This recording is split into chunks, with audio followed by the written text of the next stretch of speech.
И Кося, събра снега, сега ще ни го готвиш. Как Да, той се сети? майко, слушай сега. Аз тази идея я взех от баба ти Пенка. Ей, сега тук я гледам комшиката, жената събира буркани сняг. Викам, какво правиш, бе, баба Пепи? Тя вика, какво да прави моето момиче, землина правя? Как да ни прави, бе? Гледай, ей, тези държавници, ама мислят за нас, бе, мислят. Ти виж, даже и сняг ми пуснаха отгоре да имаме как да се таковаме нали, на бурканите. Направиха всичко двойно, викат, нали, еврото сега като влезе, мале, много добре ще останете, много богати ще останете. Отиваш в магазина, всичко двойно, както беше в левове и то двойно. Ма те хората мислят за нас, бе, мислят, смисъл такъв.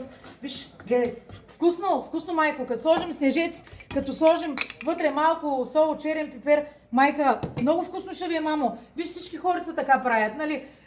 Държавата мисли за нас. Казва ти, евро, влязохме, ставате много доволни, много хубави. Ето, майко, готвя, прекрасно е, прекрасно, но поне пак мислят за нас, виж, поръчаха снежец да падне отгоре, да имаме, да събираме в бурканите, майко, вкусно е, да ядем, нали, понеже хората са казали, когато дойде еврото, вие ставате богати, лапаш нещо, гълташ нищо. Същата работа, майко. Ето, бурканчетата, какво и той, нали, ще ядем нещо, ще ходим по почивки и така нататък. Как така? Той българина е свикнал.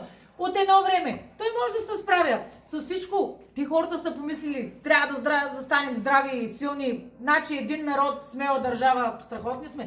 Снежич, майко, още 5 буркана напълних. Тя, баба ти Пенка и тя така, ходила жънчката пенсиката да се вземе. Нали, от 600 лева сега взела 300 евро. Вляза в аптеката жената. И то купила си 2 лекарства, нали, на двойни цени, ма то пак държавата мисли за нея, тя жената, защо да пие лекарство, защото, нали, смисъл, тя трябва да е здрава, ядеш сняг, каляваш се, ставаш здрав. Ето, виж. Чиста работа, бе. Чиста работа.